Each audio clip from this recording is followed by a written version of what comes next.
Vajza shqiptare, u martua e 2 vëllezër gjerman. Një vendim që ndryshoi gjithçka. Askush në fshatin e vogël pranë Elbasanit nuk do ta kishte imagjinuar kurrë se jeta e Elirës, vajzës së qetë, punëtore dhe gjithmonë me sy nga toka, do të kthehej në një histori që do të flitej me vite. Ajo ishte rritur me zakoneve tradicionale, mes fjalëve çfarë do thot bota dhe ruaje emrin e familjes. Por jeta, si gjithmonë, kishte plane të tjera. Elira ishte 24 vjeçe, kur mori vendimin më të vështirë të jetës së saj, të largohej nga Shqipëria. Babai i kishte vdekur herët, nëna ishte e sëmurë, dhe bara e familjes kishte rënë mbi supet e saj. Punonte si robaqepse, por parat mezi mjaftonin për ilaçet. Çdo mbrëmje, kur futej në shtrat, ajo mendonte të njëjtën gjë. A do të mbetem gjithë jetën këtu, duke luftuar për mbijetesë? Një ditë, një shoqe e largët i foli për Gjermaninë. Atje ka punë, ka mundësi, ka një jetë tjetër. Fillimisht Elira qeshi. Gjermania i dukej larg, e ftohtë, e huaj, por fjalët mbetën në mendjen e saj, si një farë që priste të mbinte. Takimi që nuk ishte rastësi. Përmes një platforme online për punë sezonale, Elira u lidh me një familje gjermane që kërkonte ndihmë për një bujtin të vogël malore në Bavari. 2 vëllezër e menaxhonin biznesin, Markus dhe Johan Keller. Markus ishte më i madhi, serioz, i heshtur, me sy blu të thellë dhe një qetësi që të impononte respekt. Johan, përkundrazi, ishte më i gjallë, më komunikues, gjithmonë me një buzëqeshje të lehtë në fytyrë. Që në telefonatën e parë, Elira ndjeu diçka ndryshe. Jo flirt, jo romancë, por respekt. Ne nuk kërkojmë vetëm punëtore, tha Markus me zë të qetë. Kërkojmë dikë që të ndihet si pjesë e shtëpisë, shtoi Johan. Këto fjalë e bindën. Gjermania, ëndër dhe tronditje. Kur Elira zbriti në aeroportin e Munihut, i dukej sikur kishte hyrë në një film. Çdo gjë ishte e rregullt, e pastër, e ftohtë. Njerëzit ecnin shpejt, pa u parë në sy. Në bujtin, vëllezërit Keller e pritën personalisht. Nuk pati përqafime, vetëm një shtrëngim duarsh i sinqert. Ditët e para kaluan me punë të lodhshme, por të ndershme. Elira pastronte dhoma, ndihmonte në kuzhinë, dhe në mbrëmje pinte çaj me vëllezërit pranë oxhakut. Flisnin pak për jetën e tyre. Ajo mësoi se prindërit e tyre kishin vdekur, dhe se të dy kishin zgjedhur të mos martoheshin kurrë. Ne jemi familje për njëri tjetrin, tha një mbrëmje Markus. Elira e kuptoi sa e fortë ishte lidhja mes tyre. Nuk ishte xhelozi, nuk ishte konkurrencë. Ishte besnikëri e pastër, një ndjenjë që rritej në heshtje. Pa e kuptuar, Elira filloi të ndihej e sigurt. Për herë të parë në jetë, askush nuk i bërtiste, askush nuk e gjykonte. Johan e ndihmonte me gjuhën gjermane. Markus e mësonte si të menaxhonte bujtinën, por ndjenjat nuk pyesin për rregulla.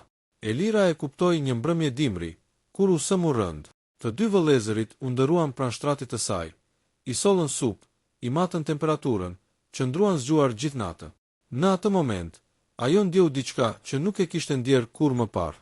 Nuk ishte vetëm dashuri, ishte përkatësi. Propozimi i papritur. Pas një viti, Markus i kërkoi të fliste seriozisht. Elira, ti nuk je më punëtore këtu, tha ai. Ti je pjesë e jetës sonë. Ajo u drodh. Unë e di çfarë mendon shoqëria juaj, shoqëria ime, vazhdoi ai. Por ne kemi një mënyrë jetese që nuk është e zakonshme. Johan ishte aty, në heshtje. Ne të duam. Të dy. Fjalët ranë si rufe. Elira nuk foli. Në kokën e saj shpërthyen zëra. Nëna, fshati, morali, frika. Por kishte edhe një zë tjetër, më i qetë. Ku je ndjer më e respektuar? Një vendim kundër gjithë botës. Kaluan javë të tëra. Elira nuk flinte. Lutjet e saj ishin të heshtura. Më në fund, ajo foli. Nëse pranoj, tha ajo me zë që dridhej. Do të humbas gjithçka që kam lënë pas. Markus ju përgjigj thjesht. Dhe do të ndërtosh gjithçka nga e para. Ajo pranoi. Jo për pasaport, jo për para, por sepse për herë të parë, dikush nuk e donte ta ndryshonte. Një vendim që ndryshoi gjithçka. Askush në fshatin e vogël pranë Elbasanit nuk do ta kishte imagjinuar kurrë se jeta e Elirës, vajzës së qetë, punëtore dhe gjithmonë me sy nga toka, do të kthehej në një histori që do të flitej me vite. Ajo ishte rritur me zakoneve tradicionale, mes fjalëve çfarë do thot bota dhe ruaje emrin e familjes. Por jeta, si gjithmonë, kishte plane të tjera. Elira ishte 24 vjeçe, kur mori vendimin më të vështirë të jetës së saj. Të largohej nga Shqipëria. Babai i kishte vdekur herët, nëna ishte e sëmur, dhe bara e familjes kishte rënë mbi supet e saj. Punonte si robaqepse, por parat mezi mjaftonin për ilaçet. Çdo mbrëmje, kur futej në shtrat, ajo mendonte të njëjtën gjë. A do të mbetem gjithë jetën këtu, duke luftuar për mbijetesë? Një ditë, një shoqe e largët i foli për Gjermaninë. Atje ka punë, ka mundësi, ka një jetë tjetër. Fillimisht Elira qeshi. Gjermania i duke larg, e ftohtë, e huaj, por fjalët mbetën në mendjen e saj, si një farë që priste të mbinte. Takimi që nuk ishte rastësi. Përmes një platforme online për punë sezonale, Elira u lidh me një familje gjermane që kërkonte ndihmë për një bujtin të vogël malore në Bavari. Dy vëllezër e menaxhonin biznesin, Markus dhe Johan Keller. Markus ishte më i madhi, serioz, i heshtur, me sy blu të thellë dhe një qetësi që të impononte respekt. Johan, përkundrazi, ishte më i gjallë, më komunikues, gjithmonë me një buzëqeshje të lehtë në fytyrë. Që në telefonatën e parë, Elira ndjeu diçka ndryshe. Jo flirt, jo romancë, por respekt. Ne nuk kërkojmë vetëm punëtore, tha Markus me zë të qetë. Kërkojmë dikë që të ndihet si pjesë e shtëpisë, shtoi Johan. Këto fjalë e bindën. Gjermania, ëndër dhe tronditje. Kur Elira zbriti në aeroportin e Munihut, i dukej sikur kishte hyrë në një film. Çdo gjë ishte e rregullt, e pastër, e ftohtë. Njerëzit ecnin shpejt, pa u parë në sy.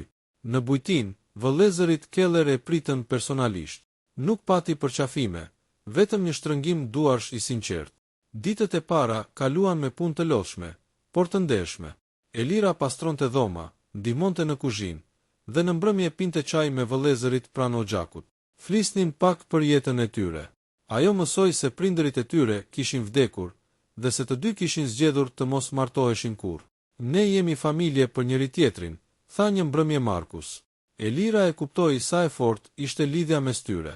Nuk ishte xhelozi, nuk ishte konkurrencë. Ishte besnikëri e pastër, një ndjenje që rritej në heshtje. Pa e kuptuar, Elira filloi të ndihej e sigurt. Për herë të parë në jetë, askush nuk i bërtiste, askush nuk e gjykonte. Johan e ndihmonte me gjuhën gjermane. Markus e mësonte si të menaxhonte bujtinën, por ndjenjat nuk pyesin për rregulla. Elira e kuptoi një mbrëmje dimri, kur u sëmu rënd. Të dy vëllezërit u ndëruan pranë shtratit të saj. I sollën supë, i matën temperaturën, qëndruan zgjuar gjithë natën. Në atë moment, ajo ndjeu diçka që nuk e kishte ndjerë kurrë më parë. Nuk ishte vetëm dashuri, ishte përkatësi. Propozimi i papritur. Pas një viti, Markus i kërkoi të fliste seriozisht. Elira, ti nuk je më punëtore këtu, tha ai. Ti je pjesë e jetës sonë. Ajo u drodh. Unë e di çfarë mendon shoqëria juaj, shoqëria ime, vazhdoi ai. Por ne kemi një mënyrë jetese që nuk është e zakonshme. Johan ishte aty, në heshtje. Ne të duam. Të dy. Fjalët ranë si rufe. Elira nuk foli. Në kokën e saj shpërthyen zëra. Nëna, fshati, morali, frika. Por kishte edhe një zë tjetër, më i qetë. Ku je ndjer më e respektuar? Një vendim kundër gjithë botës. Kaluan javë të tëra. Elira nuk flinte. Lutjet e saj ishin të heshtura. Më në fund, ajo foli. Nëse pranoj, tha ajo me zë që dridhej. Do të humbas gjithçka që kam lënë pas. Markus ju përgjigj thjesht. Dhe do të ndërtosh gjithçka nga e para. Ajo pranoi. Jo për pasaport, jo për para, por sepse për herë të parë, dikush nuk e donte ta ndryshonte. Fëmia që sfidoi ligjin dhe ndërgjegjen. Shtatzënia e Elirës nuk solli gëzim të menjëhershëm. Solli heshtje. Një heshtje e rënd, që vare në ajër si mjegulla mbi Alpet bavareze në mëngjeset e dimrit. Markus dhe Johan nuk po e shmangin fëmijën, por realitetin që ai përfaqësonte. Një realitet që nuk kishte kornizë ligjore, nuk kishte emër të qartë, nuk kishte precedent. Duhet të mendojmë për gjithçka, tha Markus më në fund. Për fëmijën, për dokumentet, për të ardhmen. Elira e dëgjoi, por nuk foli. Dora i qëndronte mbi bark, sikur donte ta mbronte nga fjalët e botës. Pyetja që askush nuk donte ta bënte. Pas disa ditësh, Johan e ngriti çështjen që u sillte rrotull prej kohësh. Duhet të dim kush do të jetë babai ligjor. Fjala ligjor i ra Elirës sigur në kraharor. Babai i fëmijës tim, tha ajo ngadalë. është familja që ai do të ketë. Por ligji nuk funksionon të kështu. Markus u li syt. Njëri prej nesh duhet të regjistrohet si bashkëshort. Tjetri si asgjë. Asgjë. Kjo fjalë shpoi gjithçka që kishin ndërtuar. Përballja me sistemin. Vizita tek avokati ishte e pashmangshme. Një burr rreth të 50-tave, korrekt, i ftohtë, pa paragjykim të hapur, por pa iluzione. Gjermania nuk njeh marrëdhënie poligame, tha ai. Fëmia duhet të ketë një baba ligjor. Një. Elira u përpoq të fliste. Po unë. Ju jeni nëna. Kjo nuk diskutohet. Po tjetri. Avokati ngriti supet. Ligjërisht nuk ekziston. Në makinë, askush nuk foli për minuta të tëra. Një vendim që coptoi barazin. Markus ishte ai që foli i pari. Unë do të jem babai ligjor. Johan u kthye nga ai. Pse ti? Sepse jam më i madhi. Sepse jam unë që kam firmosur dokumentet e biznesit. Sepse sistemi do ta ketë më të lehtë. Johan qeshi hidhur. Pra unë do të jem hija. Elira u ndje sikur po shikonte dy shtylla që po çaheshin nga brenda. Nuk dua që fëmia im të jetë arsyeja pse ju humbni njëri tjetrin, tha ajo. Por zgjedhja duhej bërë. Trupi i saj, betejë e tyre. Shtatzënia nuk ishte e lehtë. Trupi i Elirës reagonte fort. Netët pa gjumë ushtuan, dhe bashkë me to edhe frika. Një mbrëmje, Elira u rrëzua në kuzhinë. Paniku i bashkoi përkohësisht të tre. Në spital, një infermiere pyeti thjesht. Kush është burri? Heshtje. Markus foli. Unë. Johan qëndroi pas. Elira e ndjeu peshën e atij momenti më fort se dhimbjen fizike. Ajo po e shihte se si sistemi, ngadalë, po i detyronte të luanin role që nuk i kishin zgjedhur. Shqipëria që nuk fal. Ndërkohë, nga Shqipëria erdhi lajmi që ajo e kishte frikë. Nëna e saj u sëmur rënd. Elira u nis menjëherë. Për herë të parë, pas 2 vitesh, u kthye në shtëpi. Fshati e priti me sy që flisnin më shumë se gojet. Në dhomën e errët, nëna e shikoi gjatë barkun e saj. Kujt i përket? Pyeti më në fund. Elira nuk gënjeu. Është i imi. Nëna mbylli syt. Zoti të më shiroft mua dhe ty. Nuk pati pajtim, por pati diçka tjetër. Një lodhje e thellë, ku zemërimi nuk kishte më forcë. Kthimi në Gjermani me dyshime. Kur u kthye, Elira gjeti një shtëpi tjetër. Jo fizikisht, por emocionalisht. Johan ishte më i heshtur. Markus më autoritar. Barazia që kishin premtuar po gëryhej nga realiteti. Një natë, Johan shpërtheu. Ti po bëhesh burri vetëm, i tha Markusit. Dhe unë po zhdukem. Elira u fut me styre. Nëse duhet të humbasim njëri tjetrin për të pranuar nga bota, tha ajo. Atëherë ndoshta çmimi është shumë i lartë. Një ofertë që ndryshoi gjithçka. Pak javë para lindjes, Markus solli një zarf. Një zgjidhje, tha ai. Propozimi ishte i thjeshtë dhe brutal. Martesë ligjore vetëm mes Elirës dhe Markusit. Johan të zhvendosej zyrtarisht si bashkëpunëtor biznesi. Fëmia të kishte një strukturë normale. Johan e kuptoi menjëherë çfarë po humbiste. Dhe unë, ti do të jesh gjithmonë aty, tha Markus. Por jo në letra. Elira e ndjeu se po i kërkohej të sakrifikonte jo veten, por drejtësinë mes 2 njerëzve që donte. Zgjedhja para lindjes. Natën para se të hynte në lindje, Elira ishte zgjuar vetëm. Dëgjonte frymarrjen e 2 burrave në dhomat përreth. Ajo e kuptoi diçka të dhimbshme. Dashuria mund të jetë e madhe, por bota është më e fortë. Në mëngjes, me kontraksione të forta, ajo tha vetëm një fjali. Nuk dua që fëmia im të rritet mbi një gënjeshtër. Çfarë do të thoshte kjo? Askush nuk e dinte ende.